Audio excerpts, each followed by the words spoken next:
किल्ले पुरंदरवर एक मोठा आनंदोत्सव झाला। तारीख होती 14 मे 1657। मराठा साम्राज्याचे दुसरे छत्रपती शंभूराजे म्हणजेच संभाजी महाराजांचा जन्म झाला। आई सईबाईंच्या निधनानंतर पुण्याजवळील कापूरहोळ गावच्या धाराऊ आजींनी त्यांना प्रेमाने दूध पाजले आणि सांभाळ केला। पण शंभूराजांच्या जीवनात खरी दिशा देणारी होत्या त्यांची आजी राजमाता जिजाबाई। जिजाऊंनी शंभूराजांना पराक्रमाचे बाळकडू पाजले। त्या त्यांना रोज शिवाजी महाराजांच्या आणि त्यांच्या वीर पूर्वजांच्या शौर्यकथा सांगायच्या। जिजाऊंच्या मार्गदर्शनाखाली शंभूराजांचे शिक्षण सुरू झाले।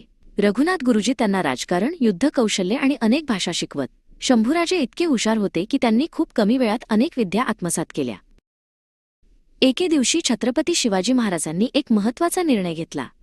शंभूराजांना मुघल दरबाराचे राजकारण जवळून पाहता यावे म्हणून 9 वर्षांच्या शंभूराजांना त्यांनी स्वतःच्या सोबत आग्रा भेटीला न्यायचे ठरवले। हा एक मोठा प्रवास होता। आग्र्याला पोचल्यावर शंभूराजांनी पाहिले की मुघलांच्या दरबारात कितीतरी धोका आणि कपट आहे।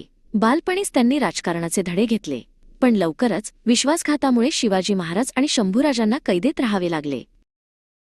शंभू, स्वराज्याच्या भविष्यासाठी तू सुरक्षित असणे महत्त्वाचे आहे, काळजीने पण दृढपणे शिवाजी महाराजांनी ठरवले। त्यांनी युक्तीने कैदेतून निसटण्याची योजना आखली आणि शंभूराजांना अधिक गुप्तपणे महाराष्ट्राकडे पाठवण्याची तयारी केली। शिवाजी महाराजांच्या एका विश्वासू साथीदारासोबत शंभूराजे वेषांतर करून लपून छपून मथुरेला पोहोचले।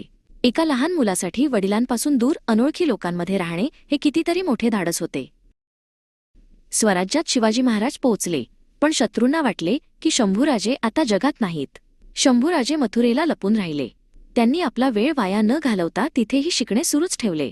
धैर्य, संयम आणि बुद्धी हेच त्यांचे सर्वात मोठे शस्त्र होते। काही काळानंतर शंभूराजे सुखरूपपणे स्वराज्यात परतले। जिजाऊंनी जेव्हा आपल्या लाडक्या नातवाला पाहिले तेव्हा त्यांच्या डोळ्यांत आनंदाश्रू आले। त्यांनी शंभूराजांना घट्ट मिठी मारली। हे संकट शंभूराजांचे धाडस सिद्ध करणारे ठरले।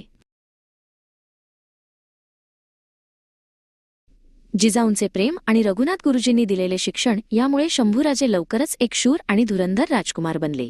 त्यांना समजले खरे धाडस म्हणजे फक्त लढणे नव्हे, तर योग्य वेळी शिकणे, योग्य वेळी संयम राखणे आणि योग्य वेळी वाट पाहणे होय।